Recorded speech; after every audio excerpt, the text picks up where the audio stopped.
Okay, and so again, welcome and good morning, everyone. Welcome to the Community Planner Forum. My name is Sandy Misowitz. I facilitate this group. We have some new folks with us today, so I just wanted to explain a little bit about what this group is. So the Community Planner Forum was created as an opportunity for our folks that work or have an interest in local community planning to exchange ideas, hear what's going on with the Capital District Transportation Committee and some of our partner agencies with respect to planning, whether that be in terms of grant opportunities, best practices, all sorts of things. So this is really a group that meets quarterly, but really does serve as an informational and educational opportunity for all of us. So I'm going to share my screen to get us started with our agenda.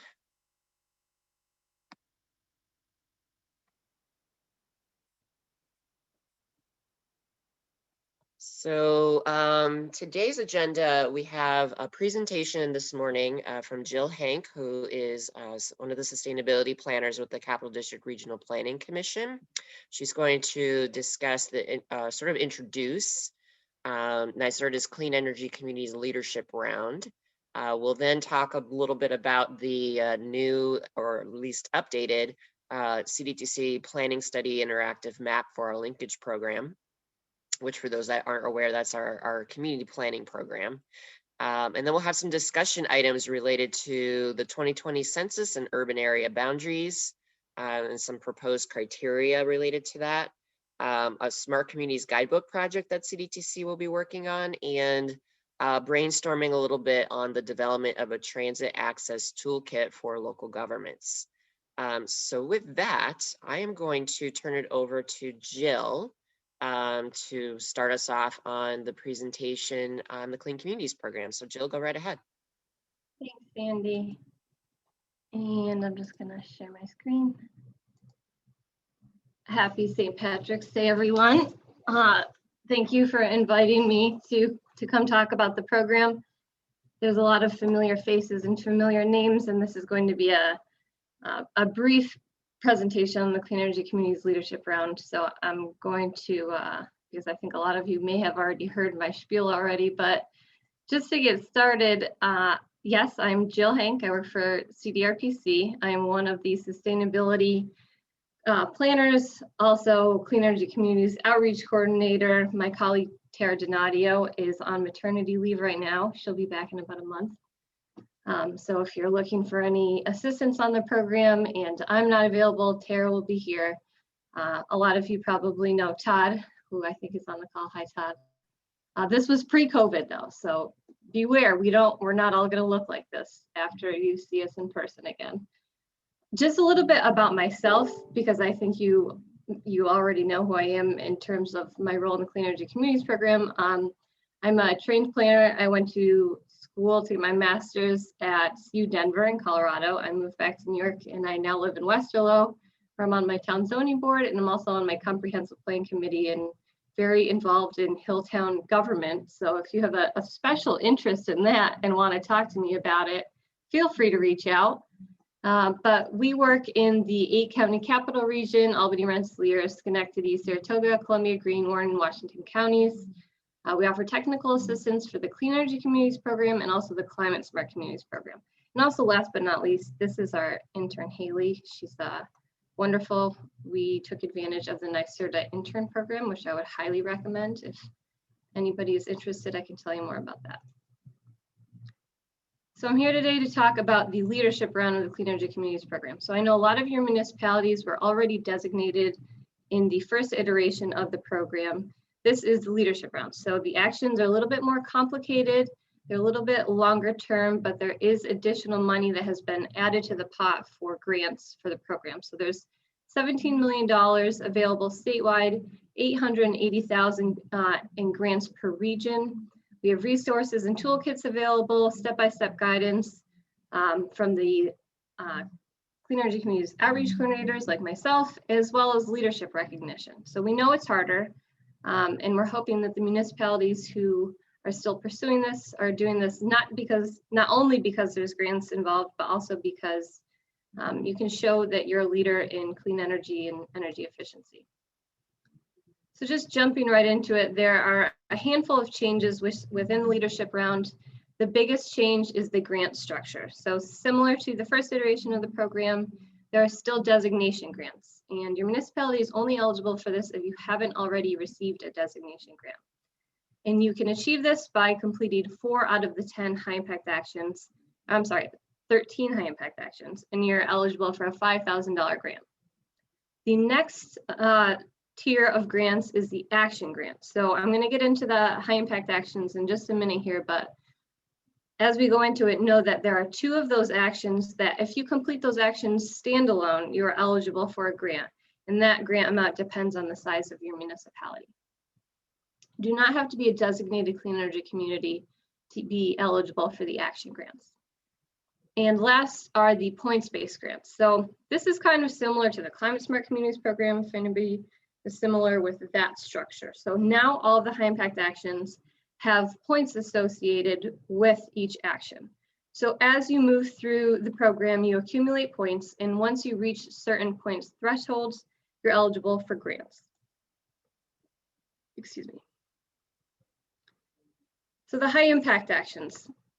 The basic structure of this program, you complete actions to become eligible for grants. Those grants need to be used for energy efficiency projects or renewable energy projects. A lot of the high impact actions are actually things that municipalities will use their grant funds to complete after the fact. They haven't already completed them while moving through the program. We could talk about that as well. So I'm not going to go through all the high impact actions individually because we don't really have time for that. I also think you all have probably, most of you have heard that before. These are all of the high impact actions. There's some existing high impact actions from the first round, like the unified solar permit, LED streetlights, benchmarking, but there are also some new high impact actions. And some of those new actions are the clean heating and cooling demo, for example. So this is if your municipality installs heat pumps in a municipal building that's open to the public and can act as a demonstration for residents to come check out renewable energy, clean heating and cooling, and perhaps install that in their own homes. Another new one is the 100% renewable electricity high impact action. That's if a municipality purchases renewable energy certificates to offset 100% of their municipal electric load. Some other new additions are these action grants that I mentioned earlier. So there is the New York Stretch Energy Code Action Grant, as well as the Community Campaign Action Grant.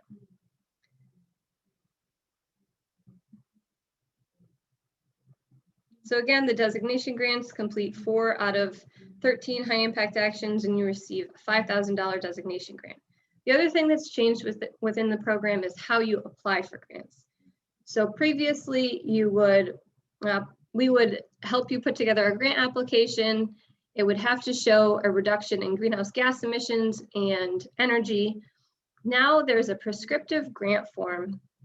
It's basically a spreadsheet, and it outlines certain project areas. For example, LED streetlights, electric vehicles, electric vehicle charging stations, HVAC upgrades, renewable energy system, things like that. If you'd like to do something outside of that box, there is an option for an innovation grant. And you can apply for an innovation grant. It's just going to maybe take a little bit longer because the prescriptive grants have been streamlined.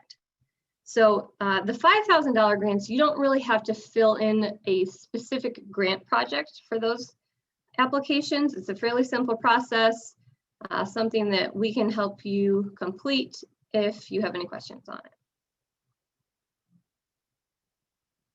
Okay, next are the points-based grants. So again, as you move through the high impact actions, you accumulate points, and once you reach a certain tier of points, you're eligible for grants. And I'll get to those tiers in a second, but this is an important point to make. So there's a 3,000, a 4,000, and a 5,000 tier point level. So once you reach the 3,000 point tier level, you're eligible for a grant. As you continue to accumulate points, say you accumulate 1,000 more, you reach that 4,000 point level, you're eligible for another grant, and so on. So if you get to the 5,000, you're eligible for 3 grants in total. And this takes a second to load. But these are the points-based grants. So the other thing to note about the program is that it is split between large municipalities and small municipalities, small to medium municipalities. Large municipality is 40,000 residents or greater. Small to medium is anything less than that.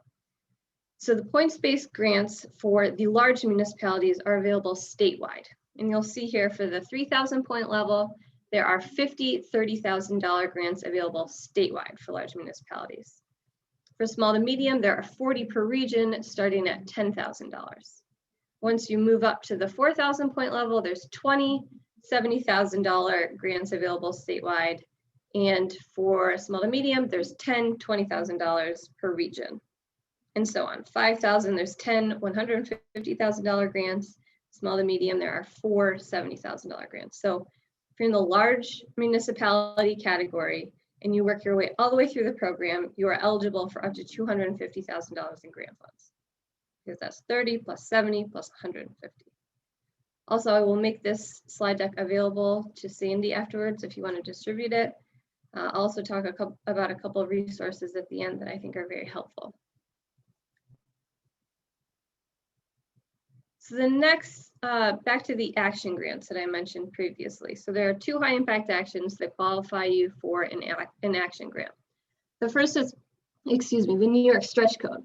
The New York Stretch Code is one of the 11 codes implemented by New York State that's about 11% more efficient than the Conservation Construction Code already in place. Basically, it's about 3 years ahead of the existing code. So if the municipality adopts this code, and this is the only high impact action that has must be completed by date. If you enact and enable this high impact action by the end of this year, so December 31st, 2021, you're eligible for 1,200 points towards a points-based grant. But you are also eligible, depending on the size of the municipality, for either a $5,000 grant or a $50,000 grant. The next action grant is for community campaigns. A lot of you may be familiar with the Solarize model, which is basically an education and outreach campaign for certain technologies. This is often led by a Climate Smart Communities Task Force or a Green Committee. I often encourage municipal leaders or staff to encourage volunteers or residents to head up efforts like this, because it does take a fair amount of time to do the outreach. But the very basic structure is by completing some planning documents and partnering with either a community solar company, an electric vehicle or vehicle dealership, clean heating and cooling installers, or a demand response company. By partnering with them and getting 10 signups for each, then you are eligible for this community campaign. So let me just clarify a little bit. Say, for example, a municipality wants to do a community solar campaign, which I personally think is the easiest campaign to complete, because if you're familiar with community solar, you're not necessarily putting any money up front, you're just subscribing to a community solar program, which oftentimes gets you 10% savings on your electric bill. So a community group or municipal staff, it has to be municipal led, will partner with a community solar organization. You'll complete a planning document that needs to be pre-approved and submitted to NYSERDA. And once you get going on the campaign, if you get 10 people for a small municipality and 25 people for a large municipality to sign up for community solar, you're eligible for either a $5,000 or a $15,000 grant. A municipality can complete one or all 4 of these campaigns if you'd like. So you could potentially get $20,000 in total or $60,000 in total. Again, these grants are available on a first come, first served basis, and all of the action grants are available statewide, so they will be pretty competitive. Just one more thing about the community campaigns.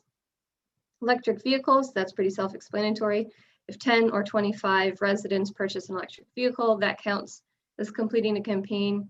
Clean heating and cooling and energy efficiency. So this is like air source and ground source heat pumps, like mini splits or geothermal systems, or installing insulation in your house, or doing some sort of envelope sealing, and then demand response is either smart thermostats, battery storage systems, or participating in a demand response program.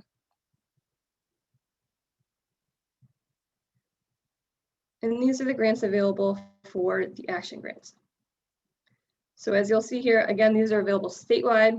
There are 40 $50,000 grants available for adopting New York stretch code for large municipalities, 100 $5,000 grants for small to medium municipalities. And then for those campaigns, there are 40 $15,000 grants available for large municipalities and 100 $5,000 grants available for small. And last, I just wanted to highlight the resources that are available on the NYSERDA website. So, one of the benefits to this program is obviously the technical assistance provided by the outreach coordinators. If you're not in the 8-county region, or you have some friends that are interested in the program and they don't live in the 8-county region, there is a link right here to check out the other outreach coordinators across the state. If you have a question, I always recommend taking a look at the guidance document, the PON. There's a link to that right here that has all the details about the program. If you can't find your answer there, or if you don't want to look there, feel free to reach out to me. This is my contact information. I work from home a lot of the time. This is my cell phone number. If you don't have a 315 number, I will answer your phone call. If you do have a 315 number, leave a voicemail. I'll call you back. I just don't want to renew my warranty on my car. There was a webinar on the leadership round that we gave about a month ago if you want to watch that webinar. And again, there are toolkits available on the NYSERDA website. So if you want to click around those toolkits, there's a lot of resources there. So I'll stop and answer any questions if you guys have any. Thank you. Thank you, Jill. Any questions for Jill?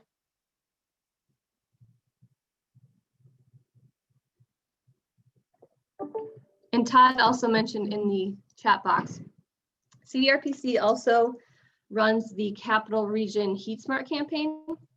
So that is basically a community campaign, but on the region level. So we work in the 8-county region. We already have vetted clean heating and cooling contractors, and we're able to work with municipalities to partner with the contractors that we have already vetted to kind of give you a head start on that clean heating and cooling campaign if you're interested. Great, thanks. And as Jill mentioned, we'll make this PowerPoint available to folks after the meeting so you can get all the links and details. All right, well, thank you. I appreciate it. Oh, there is a quick question, actually. Why is there such a disparity between the community size and the award? It's a good question, Tina. One I could pose to NYSERDA. I unfortunately am not the one who decided the grant amounts. That's not really a question that I can answer without giving you my opinion, which I don't know if that's appropriate. Yeah, this is Tina again, sorry. I would really appreciate if you put that back to them, because my understanding now is the awards are post completion of project. Unlike the Solarize, which we could get award money for, say, the community campaigns, you could get seed money. My understanding is you can't get seed money. And frankly, I don't know what community would be interested that reaches the small community size for the award amounts that they're offering right now. I will bring that feedback back to NYSERDA. Yeah, I mean, I brought this to my Climate Smart Task Force, and they burned themselves out on the Solarize, and they were very disappointed by the award sizes. I hear it. There is one benefit to the community solar campaigns. A lot of the community solar companies that I've had conversations with are actually passing along their incentives that they receive from New York Sun to their subscribers and also to the municipalities. So they're paying for a lot of the marketing materials. The municipality doesn't have to pay for that up front, but they're also offering incentives for the municipality for each sign up that they get through that campaign. So while but wouldn't the municipality, similar to Solarize, need to do an RFP, because we cannot promote one installer over the other without some type of transparent solicitation process? That totally depends on your municipality's procurement regulations. I've seen towns not necessarily go through the RFP process, because for things like community solar, you're not necessarily purchasing anything, but they do go through a thorough vetting process. So that's up to your jurisdiction. Any other hard questions, Tina? We do have someone echoing Tina's concerns. So it sounds like you have two folks that are would like that feedback brought back to NYSERDA. I hear you. And trust me, this is something that we've talked with the higher ups at NYSERDA about. I will pass that along. And if I were to guess what their response was, which I am not putting words in their mouth, this is the leadership round. So while there are grants associated with this program, the purpose of this is to encourage you to go above and beyond, similar to the Climate Smart Communities program that doesn't necessarily have grants associated with completing actions. It's for the innate benefits that a municipality could achieve through completing those actions. Great. And I do understand Todd's point that they're supposed to be calibrated for the greenhouse gas potential reduction impacts, because I understand, you know, ratepayer money is tied to TRC benefits, but for these types of campaigns, there is, you know, there's work that needs to be done. And frankly, the work on the community side is extremely similar if you're a small or a large community.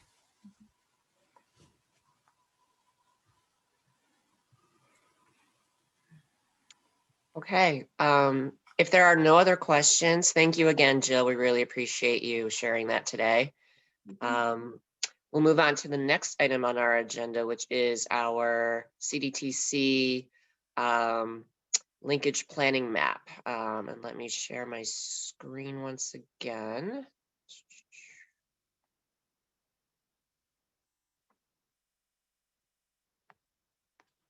Okay. So we have, actually I shared the wrong thing, but let me get to the right thing. So we had an interactive map available on our website for many years. The original version is shown in the PowerPoint slide here. We went through an exercise over the last few months to update it. We have 95 planning studies that have been funded now through the linkage program over the life of the program. And I wanted to share with you the kind of walk you through the current version of the map and serve as a little bit of a reminder, you know, as I see, you know, I've been at CDTC for 20 plus years.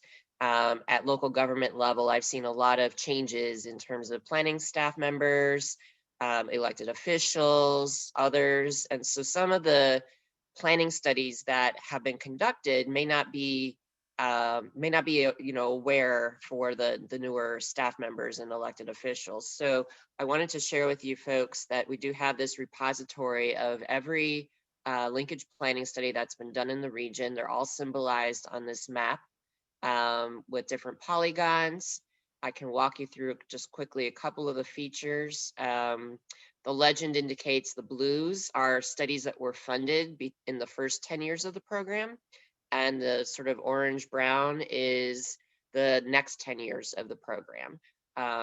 With the layer option, you can toggle those on and off. So if you're not interested in the really old ones, you can turn those off and it'll show you the ones that have been completed in the last 10 years.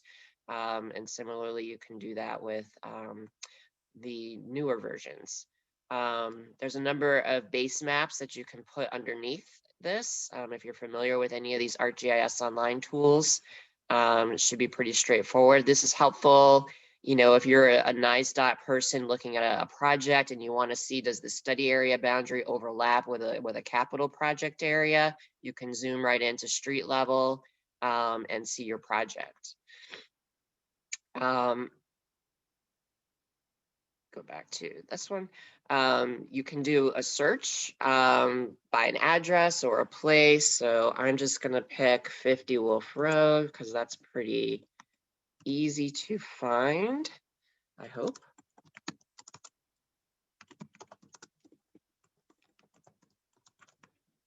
And there it is.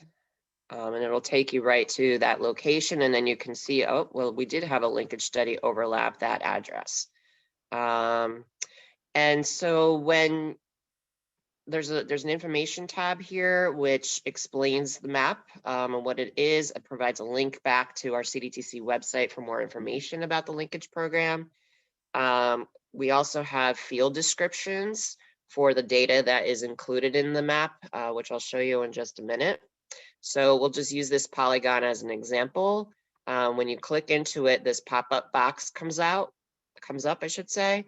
We have information about what county it is, what municipality it is there a state highway involved in the project, which is helpful for the New York State DOT folks, the year it was funded. There's a summary document. When you click on that, it automatically downloads this document, which is intended to sort of give some overview, a very quick overview of each study, how much it costs. And these are still being developed, so keep that in mind as you look through them. But it'll give you a sense of what was done throughout the study process.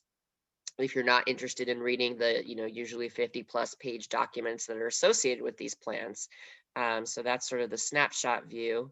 But there is a link to all of the final reports, appendices, and related documents to each study. So you can download those as well if you want to get access to the study, especially if you are working in a community where the information's been lost or not shared and trickled down to newer staff. It's a good opportunity to have that all cataloged for you.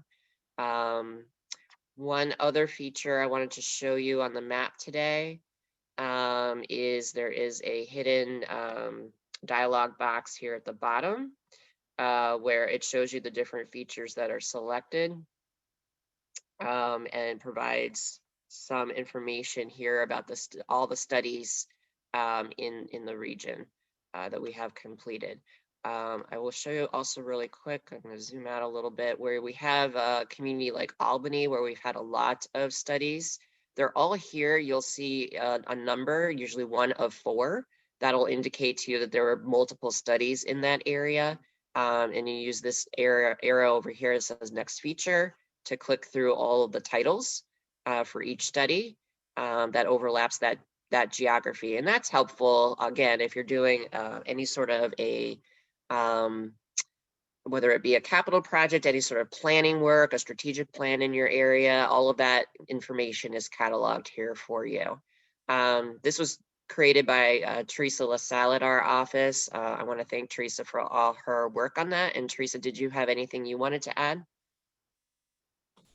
I think you pretty much covered it. The other, I think, again, most people are familiar with these different online mapping platforms, but if you want to return to the regional view, there's the home button, and then below that is another way that will zoom right to your location.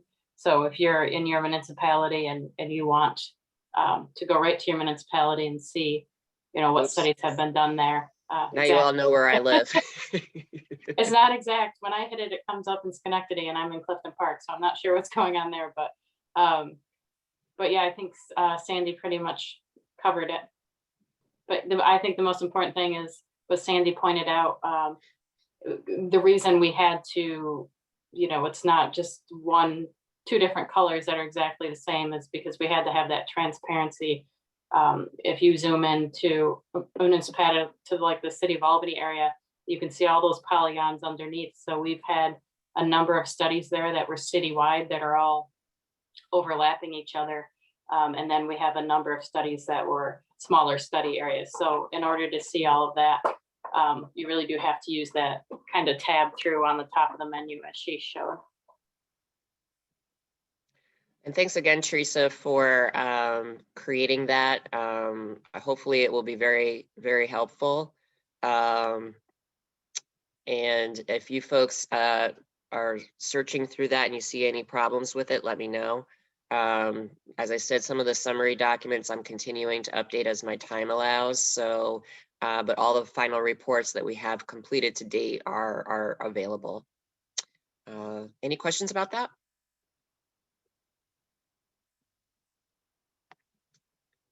Okay.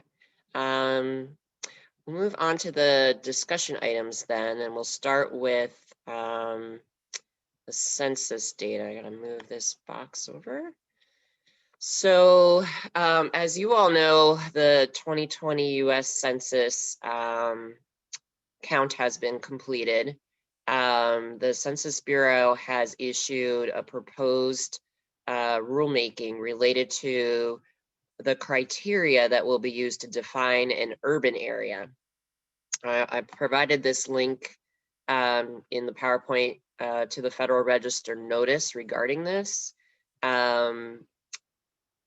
The schedule for comments on the rulemaking, spring of 2021 is when they published the notice. We're there now.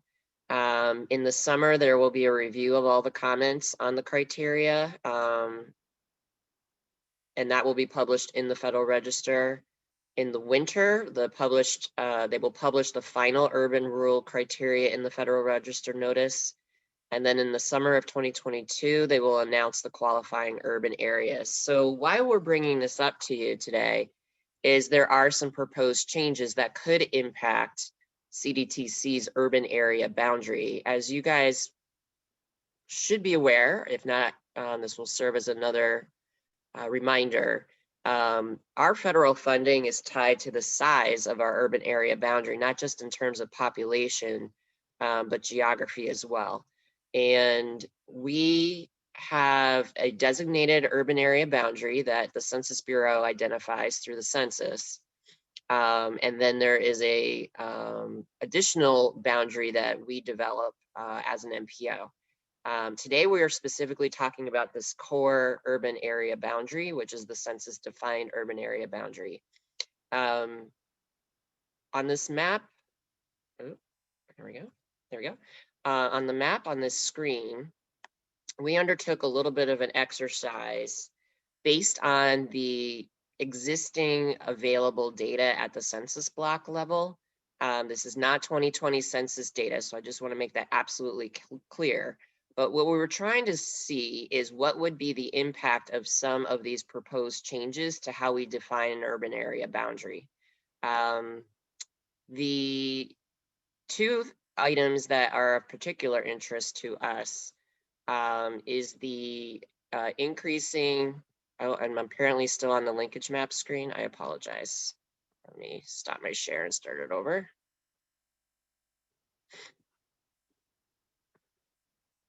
Thank you for the heads up. You should see it now. So the two criteria that are proposed that we were interested in seeing the impact of, or at least a preliminary sense of it, was the increase in the minimum threshold to qualify as an urban area using either population or housing units.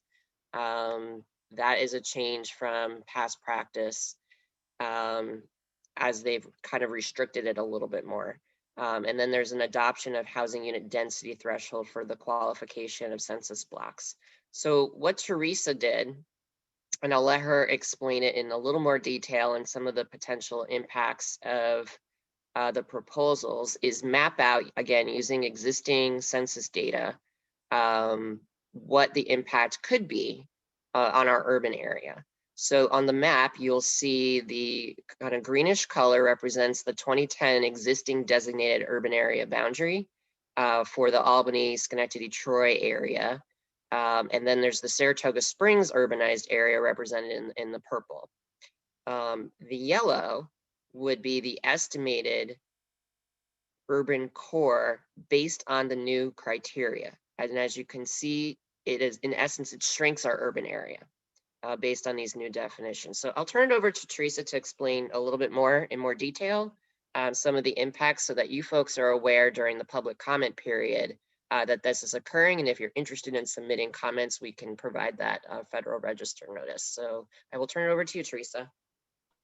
Okay, I'm going to start by just talking a little bit before I talk about the exercise that developed the map, about those, just a couple of the changes that in a little more detail. So the first one is previously only population was used to develop the core, and now they're proposing not only increasing the minimum threshold of population from 2,500 to 10,000 to count as urban, but also to introduce housing units as a measure. Previously, those were not used. That would include both occupied and vacant units, and the minimum would be 4,000. And this is all done at the census block level, which is the smallest geographic unit of the census. One of the reasons for the 10,000 population increase was areas like the village, small rural villages like Corinth and Hoosick Falls, as you can see on the map last time. Those were identified as small urban clusters, and really those are not small, are not urban areas. So by adopting housing unit density threshold for census blocks, that would be 385 housing units as occupied or vacant per square mile. One of the changes from this is that it's a more direct measure of the developed landscape. Census block level housing unit counts are invariant, and this would give the Census Bureau the ability to update urban areas between censuses. So now the only time they update them is every 10 years with a decennial census. And usually it's about 2 to 3 years after the census is completed that they're actually defined.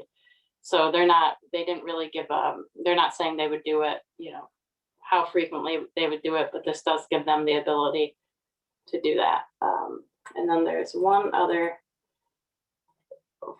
that I'll touch on here is once they develop that urban core, then they use a series of what they call hops and jumps based on developed land, impervious surfaces along transportation routes to kind of spread out that and make it more of a contiguous area, not as disjointed as it appears on the map. They're decreasing one of the lengths of these hops and jumps, but they're also proposing no longer including low density areas between urbanized areas. So if you have, an urban area and then a suburban area, but between it, there's a lot of maybe farmland or just undeveloped land, they're looking at, not including that, which that could result in urban area that's non-contiguous. I'm not sure how that would affect us exactly, because we've never seen that before in the previous decennial censuses. It's always been one cohesive urban area.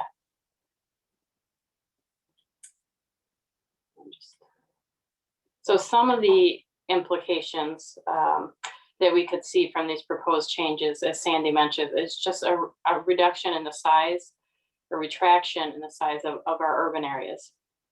She mentioned that as MPOs, we do have the ability to adjust or smooth the urbanized areas for transportation planning purposes. And I assume we would still have that option, but that's kind of dealt with a different unit that's through federal highway. And we haven't received any guidance on how that will happen after the 2020 census. What that actually mostly pertains to is functional classification of roadways, which does affect federal aid eligibility. So that remains to be seen how that will be affected. Another distinction is, I mentioned that the villages of Corinth, Hoosick Falls, and also Ravenna in the past were urban clusters. And then last time around, Ravenna became a small urban area. And then we have our Saratoga Springs and Albany, Schenectady, large urban areas. They're removing all of those distinctions, and they're only having urban areas. So that will also affect how it will be different than how things are classified now. I don't know how unique it is, but we do have 2 separate large urban areas now at Albany, Schenectady, and Saratoga Springs.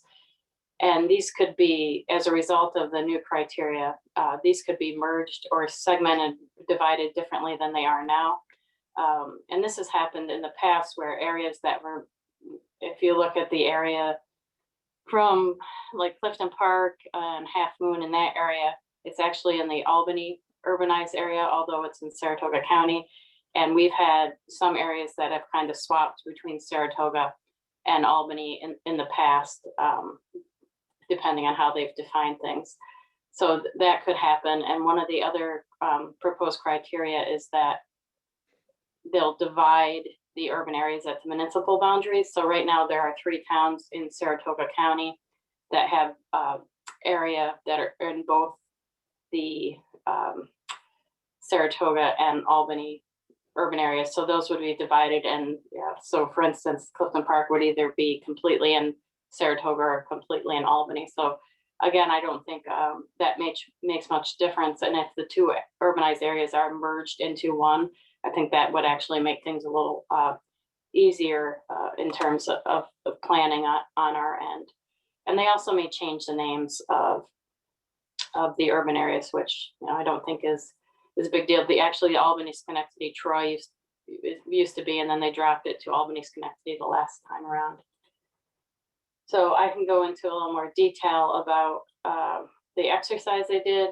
Again, I think it's important to note that this was used on 2010 census data. We don't have 2020 census data yet.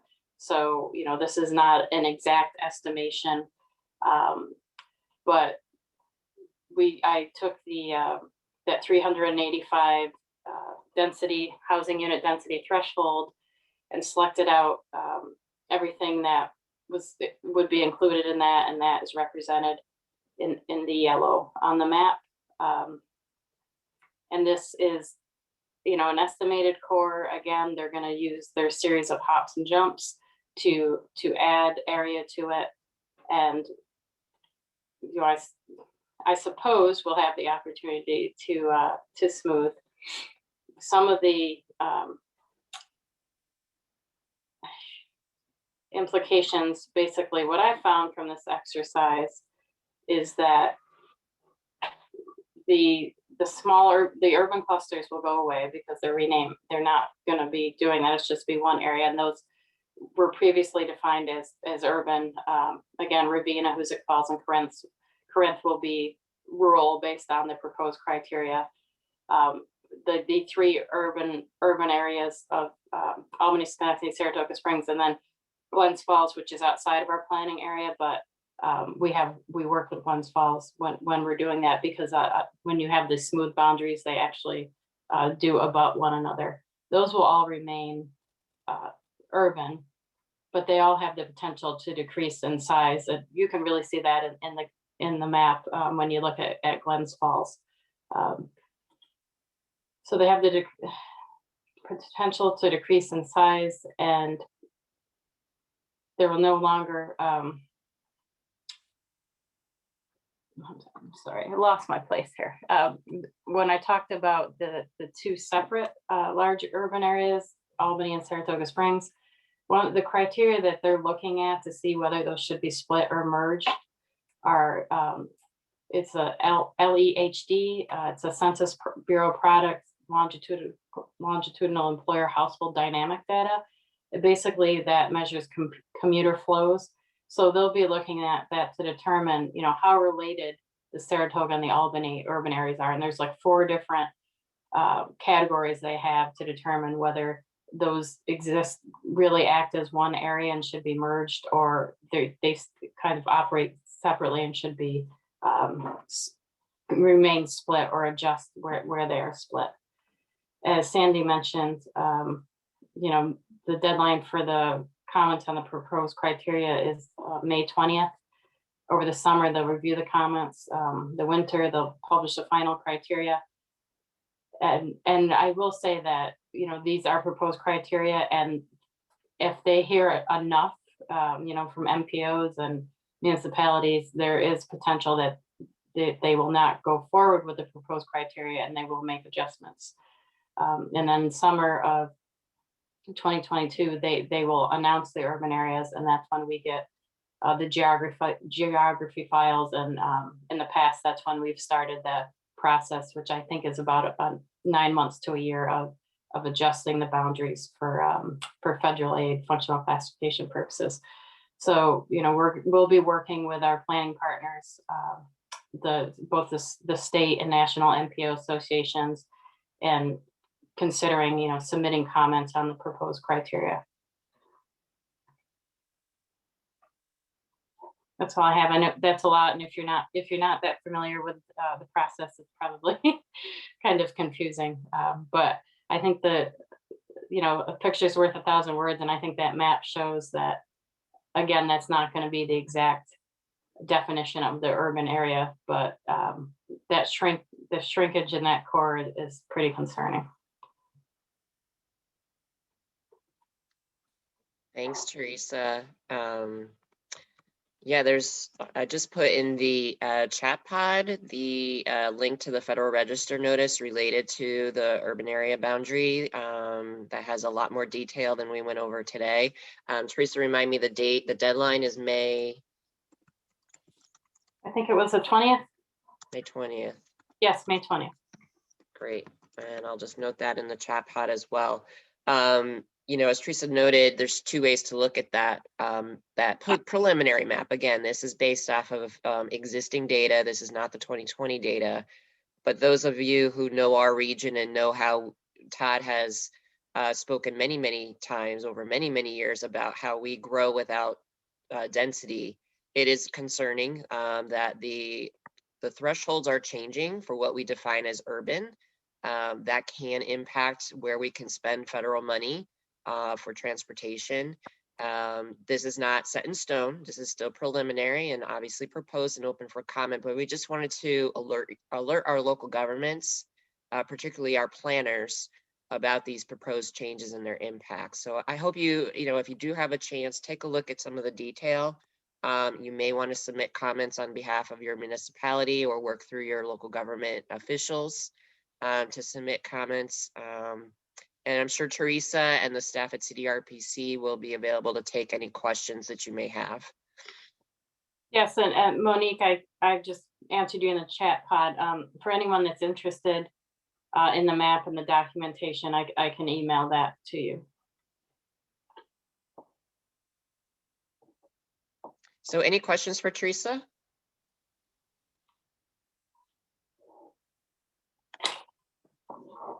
Okay. Thank you, Teresa, for sharing that. We appreciate it. Okay, so our next item on the agenda is related to the Smart Communities program. Hopefully you can see the slideshow with Smart Communities. So we have a solicitation out right now for consultant assistance to undertake and develop a smart cities toolbox, basically a guidebook for local governments. As you may recall, we've had a solicitation in the past we've asked local governments to submit proposals for funding, similar idea to the linkage program, where we do small scale planning projects related to smart communities initiatives, which tend to be technology driven and innovative types of projects. We did one in Saratoga Springs with the LED streetlights there. But we didn't get any interest this year, partly, you know, probably because of the pandemic and concerns with COVID and other distractions. So we opted this year, since we didn't get any municipal applications, to go a different route, which is to develop the Smart Cities Toolbox, in which for local government use, we would define what a smart city is. We would identify some of the evolving technologies that can be deployed in the region. They don't have to be very high end. There are some simple things that, and by simple, I don't mean cheap necessarily or technologically simple, but there are some things that are more complicated to implement than others. So we want to catalog all of the different options available. We're going to look at case studies of similar sized communities to those in our region for best practices. There are some out there. They're not all the big cities like New York and LA. So we want to catalog those, and then we're going to try to develop a roadmap for interested local governments to implement smart cities projects. And our hope is that we'll utilize this group a little bit to give feedback on some of the development of the products related to this initiative. It will give you folks an opportunity to weigh in on not only things that you know about in your community that we may not know about, but I think it'll help inform the level of detail and knowledge we're at in the region and what our starting point should be in the development of the toolkit. So that initiative, the applications for this are due from the consultant community in early April. We'll get a consultant on board in the next couple of months. And by the time this group meets again, we might be able to kick off and have some sort of a brainstorming opportunity for folks to weigh in on the development of the tools. And just to give you a sense of some of the range of things that we can do with this, April 2nd is the deadline. One example would be a lot of times we hear a lot from folks and communities about snow removal and when are they coming to my street to remove my snow, right? So there are different ways you can use technology to communicate to residents. This example from Dublin, Ohio is a snow removal map where they've prioritized their streets and color coded them. So a local government or a local resident would know what priority their street was in the hierarchy. And then along with that is a real-time map that during a snow event, they will actually mark on the map where the plows have been and where they have yet to go. So simple, and I'm saying simple, but it's things that are not requiring a huge amount of financial investment are examples. We often talk about automated connected vehicles. There's some opportunities there, providing more and more real-time information. Parking is smart parking programs is a great example of that. So these are the kinds of things that we'll be looking at. And I just wanted to let you folks know that this initiative is kicking off and we'll be coming back to you in the near future with some more information. Did anybody have any questions about that?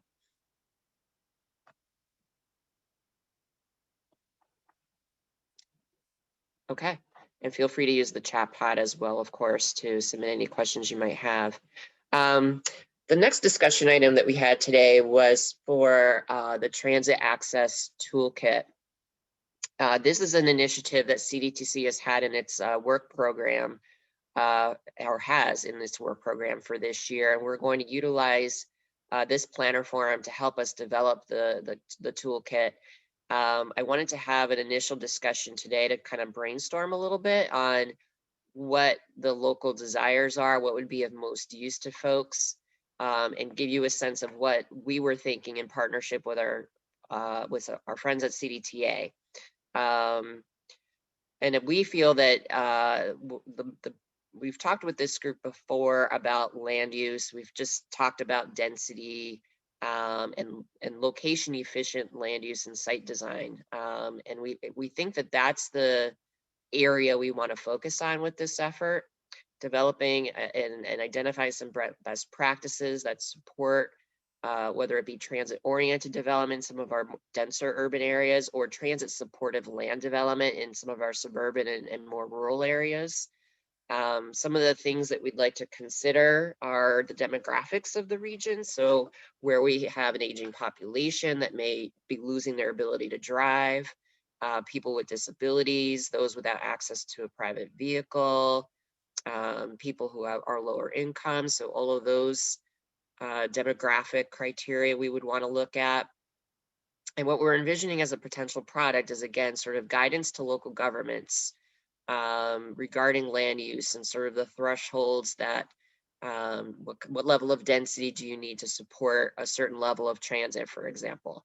And also to identify what thresholds would trigger CDTA's involvement in site plan review and meaningful involvement. And I'll let the CDTA staff members elaborate on that topic. The thing that I think we're initially going to omit from this exercise is street design. And the reason being is that we feel that that's covered in a number of other areas. We have an upcoming CDTC Complete Streets Guidebook. We have a bus lane feasibility study that's about to launch. A mobility hub project is going to be coming probably in 2022. And CDTA has its own internal initiatives that it works with a lot of the local governments on already. So we don't want to spend our time and resources on the street design aspects of the toolkit. We'd like to focus more on the land use and site design best practices. So I wanted to see what your initial thoughts were from local government perspective on this concept.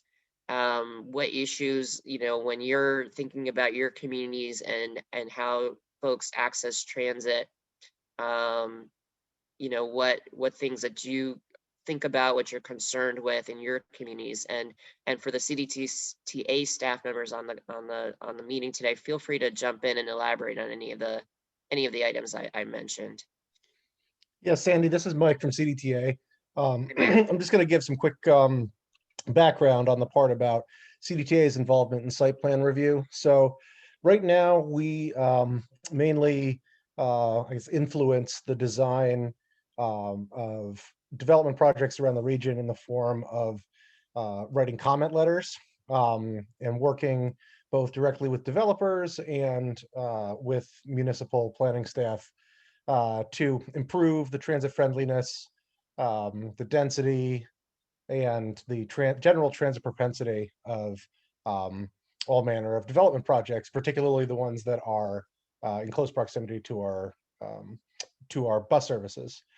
So what we're interested in here is not just whether or not we would involve ourselves all, but also the level of involvement that we would take. As CDTA is interested in taking a more direct role in regional development over, in the medium to long term, let's say over the next decade or so, to the point where we would be not just commenting on developments as they come to the public and are reviewed by us, but where we would actually initiate some of these developments, or even contribute to them financially on some level, potentially, to help get projects that are good, that are generally supportive of the kind of land use that we're looking for, help those kinds of projects get off the ground.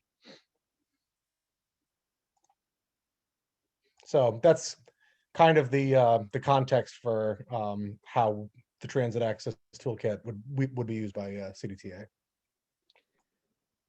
Great, thanks, Mike. And just to show you two quick examples, if you are familiar at all with Seattle, they have a very robust transit system, a bus-based transit system. And that's a peer I look to because they have such a robust bus-based transit system there. And they have an example of a transit supported planning toolkit that includes a number of initiatives and ideas for local government members, ranging from policy options, land density, why create, more educational material on why you want to create transit supportive places, elements for your comprehensive plans. We have a lot of communities that are doing comprehensive plans right now. So what are the elements you should be thinking about for your comprehensive plan? And some examples of strategy, again, multimodal mobility and what have you. Another more detailed example I found is actually from the city of Los Angeles, where in their toolkit, they go so far as to give sample density requirements, and then and requirements is probably not the correct term, but sort of threshold data to explain to folks who are the decision makers what level of density you would need to support transit, what kind of parking policies you should be looking at, these sorts of things. So there's a wide range of things we can do with this. I'd love to see, and I'm sorry, I didn't realize that the share wasn't working, so I'm just going to turn it off for now. But I think we've spoken through most of it. I think that the point here is, we'd like to hear from you folks on what would be of most valuable to the local governments. I think we know from a regional perspective the kinds of things that we would consider including in such a toolkit. And we also want to make this meaningful to folks who might not have density currently, but have nodes of density. So you may be in a rural area where you might not have the kind of density that the city of Albany has, but you might have a node. Maybe it's a hamlet area, maybe it's even a Four Corners, where you're using that spot to help folks access either a rural transit service. Maybe there's micro transit that might be available in the future in your area. There are other types of transit services that might be evolving that could, again, be designed in a way that's transit supportive. So does anybody have any initial thoughts about what we're thinking about? Go ahead, Monique. Can you hear me? Yes, we can. Okay. I was just going to write that it would be helpful to kind of map where growth is happening and then see where the CDTA lines are right now. We had an instance of that in Albany, I think in the Auto Park Drive area, and to see what we need to do to get to, you know, increased transit service or rerouting in certain areas. Because as you said, we're not going to have density everywhere, but we're certainly getting some pockets of growth, and they're requesting lots of parking, and in some cases where there is no transit, it's hard to, you know, require less. So Thanks, Monique. Any other thoughts? Sandy, I'd just like to add, you know, Clifton Park with adopting form-based code, we have a density in our town center of 10 units an acre, but from a planning perspective, I think it needs to be about 20 units per acre of density. But it was a big leap from going into a town center that allowed 0 residential to allowing it as of right for the first time. So I think, you know, one of the challenges I have when I talk to the public or elected officials is the visualizing density and what that equates to, because I don't think it's much of a leap from 10 units to 20 units where in terms of supporting transit, it's a huge difference going forward. But in terms of the built environment, I don't think there's much difference in a town center where you've got the mixed uses and the vibrancy going on. So I would say, you know, something to help, I guess, the citizens and elected officials to try to visualize what those differences would mean from a land use perspective. Okay, great. Thanks, John. Other thoughts? yeah, I did too. Again, I had another thought, and that is, I haven't heard in a long time about anything other than fixed transit. And I know there have been experiments with other modes. So I'd like to see these kind of be built in, so we're not just talking about one kind of transit tool. Yeah, we could provide the information on like where our flex service runs in addition to our fixed routes, as well as bike share locations, van pooling, basically the whole Yeah, I toolkit guess maybe if we could get maybe a little update on that at one of these meetings, just especially on the flex, since that was a new thing. Absolutely. Really interested to know how that went and what's happening now. Wasn't it on the demo? And I'm not sure the status currently. So It's still operating, yeah. And Okay. we're looking to expand it to other areas in the near future as well. yeah, I think that would be great to know. Great. Thanks. Definitely. Okay, thanks, Monique. The other piece of this, oh, go ahead, David. Hi, thank you. I have a little small business in my town called Amazon. It's a 1.3 million square foot building. I got 1,100 people that work there on a daily basis. I'd like to see if we could get some connection from the drop-off point at 159 and 20 in Skodak to get a rundown to the Amazon facility.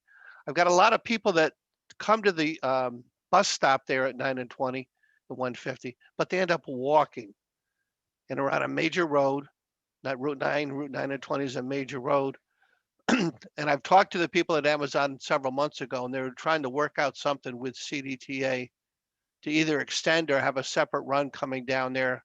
Do you have an update, Michael, as to possibly where that might be or where it stands? Sure, yeah.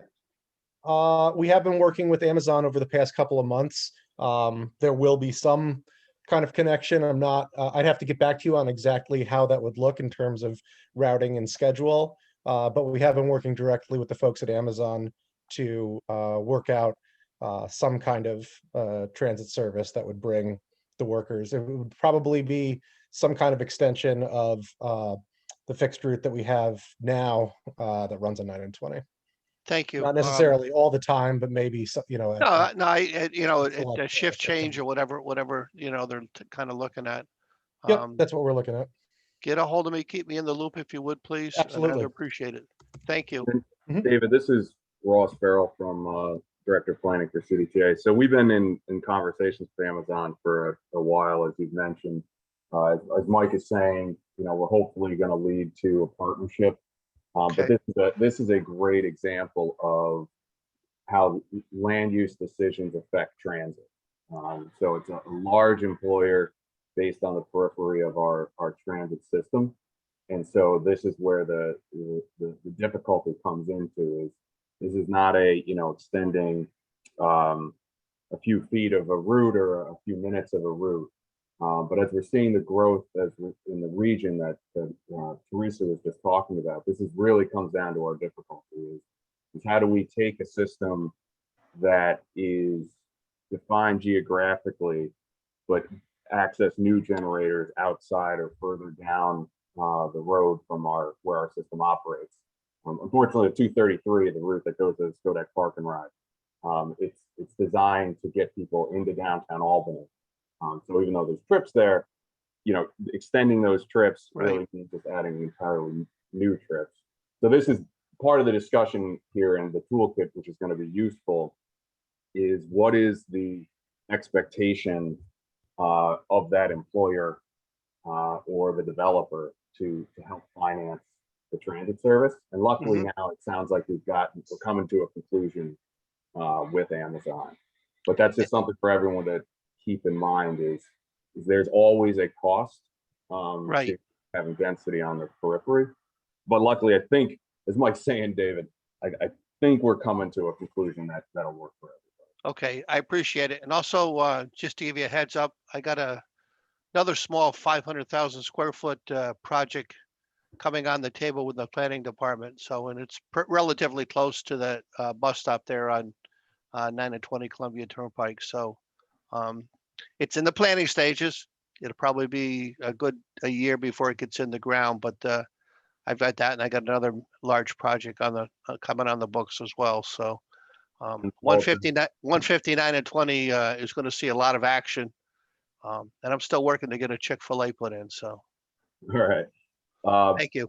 Any of those things, send on to Mike and anybody on the call right now. Any project, really, no matter how large or small, you know, feel free to let Mike know about it, especially if it's off of an existing transit line, so we can start the process.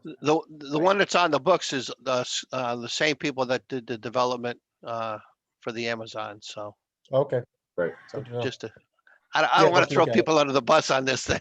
Not to be facetious with throwing people under the bus, but it's the same people. Yep. Thank you. Monique, you had another comment? Yes. So I think it's really good you're sticking to land use and site design, because I agree with all the other points. But there is a connection to TDM plans. I mean, these things go hand in hand. And I know for CDTA, like as Ross was just saying, and Mike too, you know, that, you know, when they have a universal transit access plan, it really helps fund transit. So I know a TDM report was done, but sometimes, you know, how are these pieces going to come together? Because it would be really nice when a developer comes to be able to say, well, you need to produce a TDM plan to kind of justify the amount of parking you're proposing, to show how you're going to promote alternative modes, et cetera. No, that's a great point. You know, we'll certainly look into that. Our TDM program is, you know, it's unfortunately been kind of put on hold because of COVID. we had a TDM program thanks to COVID, actually. So I think we're going to start getting back into that topic area. Great. Yeah, I don't want you to lose the focus because I know it's easy to do, but just Yeah. have some link to that. Thanks. Absolutely. Any Sandy, other? Oh, yeah, go this ahead. is Adam. I would echo what Supervisor Harris said about just in terms of accessibility to employment centers, in addition as a consideration. Okay.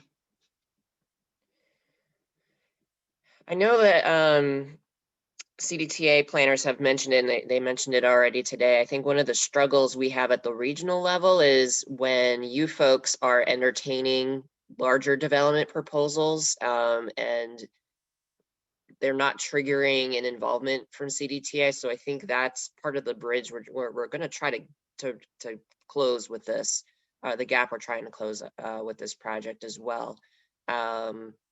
So hopefully we can come up with some options and solutions so that you folks at the planning stage know, okay, if we've got this 500,000 square foot warehouse, call CDTA, or, you know, whatever those larger land uses are. You know, in some cases it might not be it might be a change too related to, as John Scavo mentioned, sort of their town center planning effort. That would be another area that I think CDTA staff would want to be involved with. So, okay, well, this is great. If you have any other thoughts or ideas, feel free to send me an email. If you want to get more involved in this project, we'd love to have your input. We'll definitely be coming back to you folks over the course of this year with some information to get your feedback on. And we'll go from there. So thank you for that today. Okay, and I'm gonna try and share my screen one last time. There we go. And hopefully you are actually seeing the PowerPoint this time.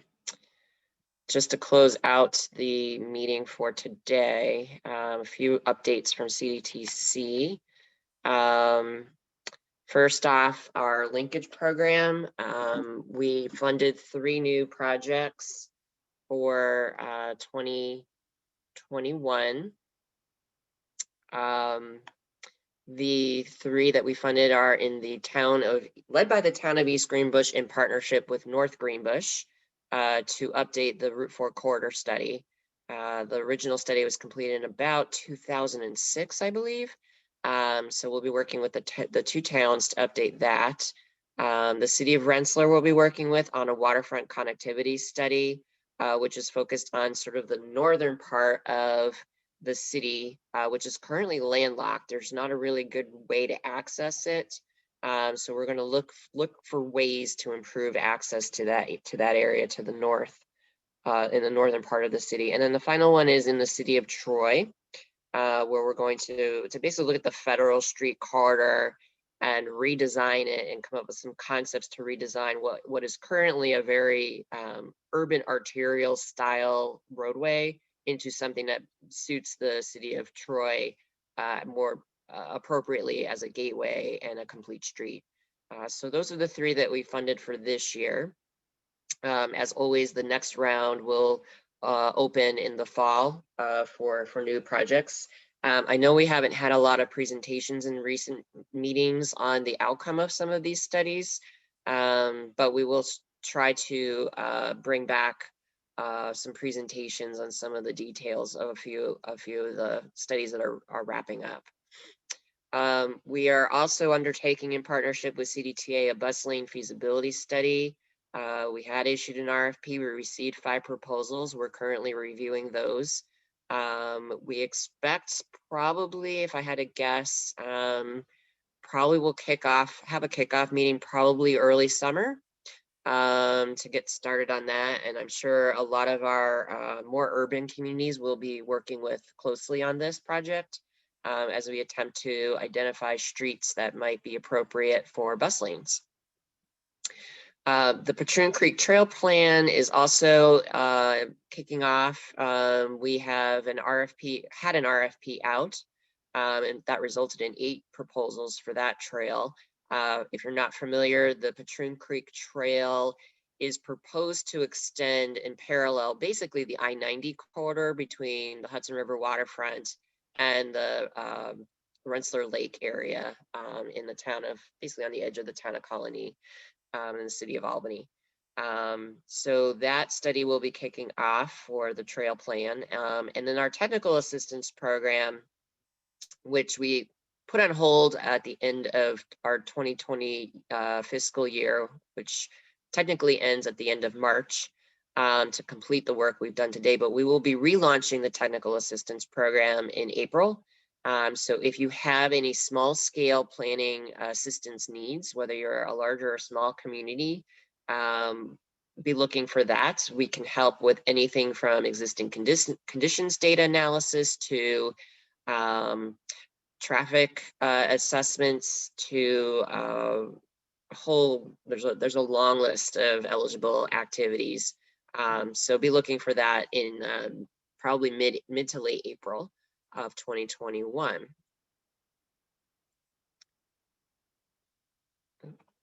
There we go. And not finally, but some training and workshops to be aware of. Again, the CDRPC monthly planning and zoning webinar series is available. Details are available on their website, CDRPC's website, and CDTC has its own webinar learning series related to our New Visions transportation plan. As a reminder, I know that many of our local governments, well, it is essentially a local government decision in terms of how planning board members and zoning board officials get their credit hours for training. Without the Saratoga County Planning and Zoning Conference this year, some communities may be looking for other alternatives. Both the CDRPC and the New Visions Learning webinar series would qualify. Your local government would just have to pass a resolution that states that they, folks can use that for their training credits. So I put a link on this PowerPoint. I will add it to the chat pod. And I'll also send it after the meeting so that you folks can, if you need to, reach out and get the form there's an example form on the Department of State website that would allow you to open up the training to include the learning series that CDTC offers. Any questions about any of that? Go ahead, Monique. So is the learning webinar, is that going to be fixed times, or are people able to do it on their own? And is that in place of your coming, I guess in place of your coming live to do it, right? Yeah, so we do offer the learning webinars as both a live and a recorded. So we do record them and make them available afterwards. So, your local government folks could view them on their own time if they can't meet. We usually do host them live I think it's the second Tuesday of every month at 3:30 p.m. But yes, they are recorded and they can be viewed post. Okay.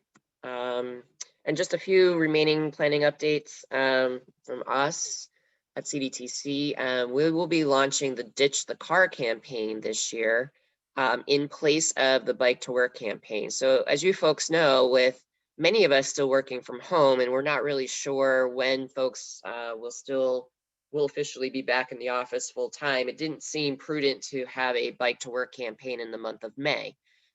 So we are adjusting that program to be a Ditch the Car campaign, which will go for a longer period of time over the summer. And we hope to catalog and capture basically someone who signs up for this would pledge to ride an alternative mode of transportation, meaning you're not counting your personal motor vehicle travel. So if you hop on a bus to go to the grocery store, you would catalog that. If you ride your bike to go visit a friend, you would catalog that. And the idea here is to make it a little competitive. There's going to be a leaderboard on a website that we're in development with, so that folks can catalog and track their progress and their activity. You get little badges as you meet certain thresholds. And then by badges, I mean electronic badges.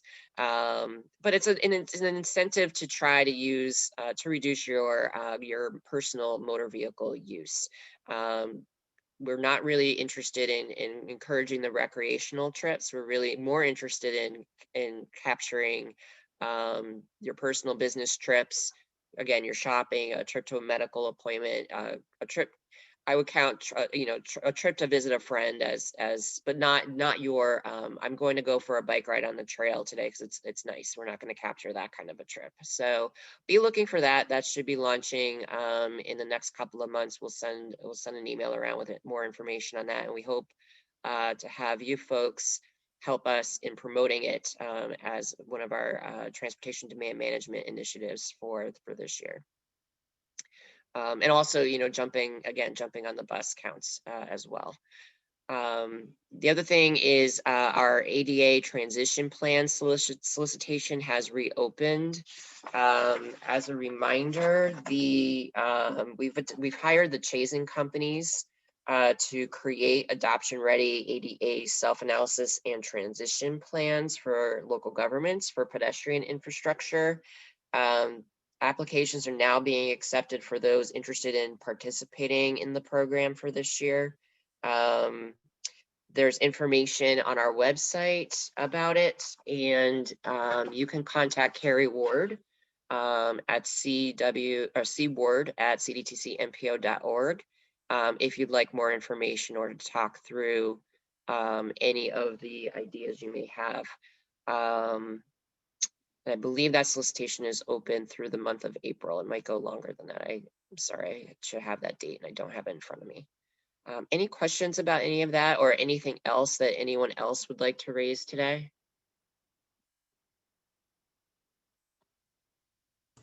Sandy, I'm assuming it won't count if the car actually does wind up in a ditch.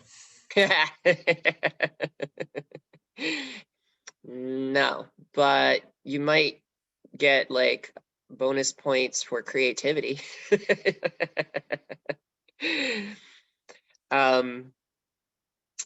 So with that, if there's nothing else today, the next meeting of this group is scheduled for, whoops, I just lost the date. Oh gosh, hold on. Should be, June 10th, I'm sorry, June 10th at 9:30 in the morning. We will send out a meeting request as we've done for today's meeting. I think we had more attendance actually as a result of kind of plugging it into folks' calendars. If you know anyone else that would like to participate in your local government, feel free to pass along their contact information. We try to keep these to public employees only, not consultants, so that we can talk freely. And in the meantime, have a great St. Patrick's Day if you're celebrating. Enjoy your spring, and we'll see you in June. Thanks, everyone. Appreciate it. Thank you, Cindy. Thank you.